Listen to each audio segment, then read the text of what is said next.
এটি ধানমন্ডি 32 নম্বরের ঐতিহাসিক সেই বাড়ি, যে বাড়িতে বাংলাদেশের স্বাধীনতার স্থপতি বঙ্গবন্ধু শেখ মুজিবুর রহমান বাস করতেন। 1975 সালের 15 আগস্ট এই বাড়িতে গুলিতে বঙ্গবন্ধু সপরিবারে নিহত হন। তারপর বঙ্গবন্ধু কন্যা শেখ হাসিনা দেশে আসার পর এই বাড়িটিকে জাদুঘরে পরিণত করেন, যা পরবর্তীতে বঙ্গবন্ধু জাদুঘর নামে পরিচিত ছিল।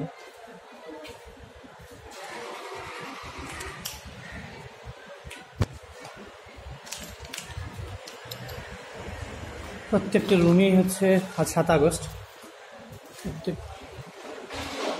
কোটা সংস্কার আন্দোলনের দাবিতে বৈষম্য বিরোধী ছাত্র আন্দোলনকারী যারা ছিল তারা শেখ হাসিনার পদত্যাগের এক দফা দাবি জানিয়েছিল। সেই দাবি না মানার কারণে 5 আগস্ট ছাত্র জনতা গণ অভ্যুত্থান করে এবং বঙ্গবন্ধুর এই বাসভবন 5 এবং 6 তারিখে দুষ্কৃতিকারীরা ভাঙচুর করে।